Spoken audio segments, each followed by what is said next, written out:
elles ont toutes les mêmes chances. Quand on regarde Anne Deleur d'Arc-en-Ciel, Annie Courtade de Leclerc, Alice Tourbier, qui fait un travail formidable sur les sources de Caudalie, Myriam Maestroni d'économie d'énergie, une femme sur les associations comme Marie-Éloi, femme de Bretagne, ou Evelyne Platnik-Cohen de Booster Academy, on se rend compte que toutes ces femmes ont la même chance. Une chance formidable de pouvoir créer.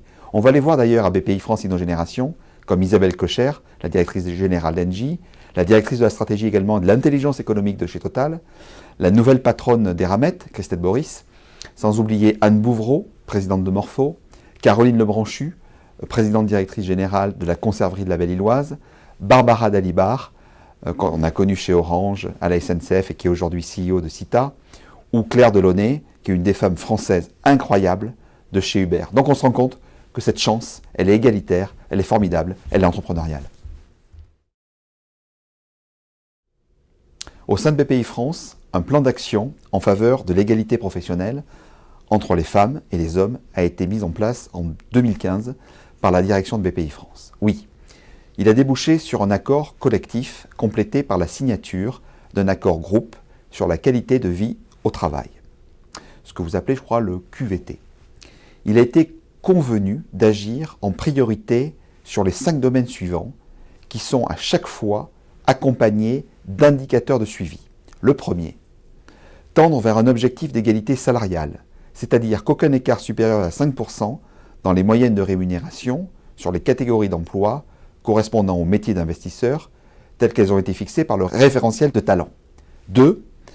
Renforcer la mixité, c'est-à-dire garantir les mêmes critères de sélection pour les femmes et les hommes, strictement fondés sur l'adéquation entre le profil du candidat, de la candidate et des prérequis pour les emplois proposés, sans distinction d'aucune sorte, notamment liée au sexe. 3.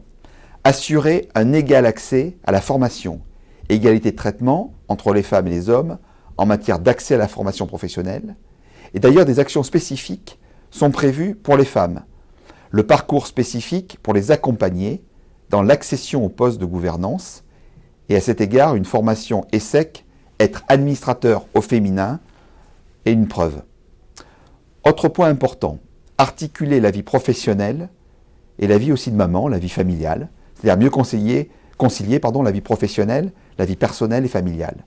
C'est l'existence de congés spéciaux en matière de parentalité et application de mesures prévues par des dispositifs conventionnels et statutaires, l'adoption, la solidarité familiale, le congé parental d'éducation, l'accès au temps partiel, des jours d'absence rémunérés en cas d'enfant malade. C'est la vie, c'est la vraie vie.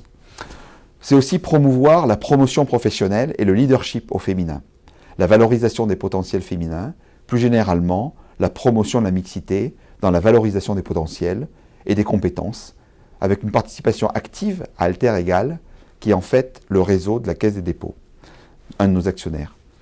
Chez BPI France, il y a XYL, ce réseau de la mixité de BPI France, qui a été créé en novembre 2016, et dans lequel d'ailleurs je remercie beaucoup Delphine Jarnier d'être un des boosters.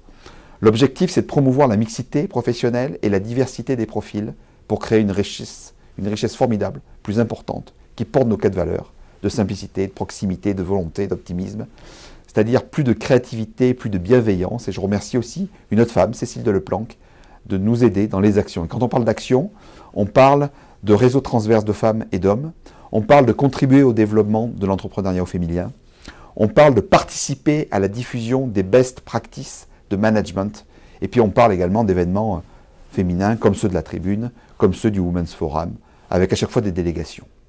Et puis, dernier point, on a un comité de direction où il y a déjà 5 femmes, et ça c'est formidable. Et moi j'ai la chance d'avoir une équipe de communication où vous avez 90% de femmes, ça c'est exceptionnel. En fait, de la création d'entreprise est le même pour les hommes et pour les femmes. Et si j'ai un conseil à donner, c'est lancez-vous et foncez.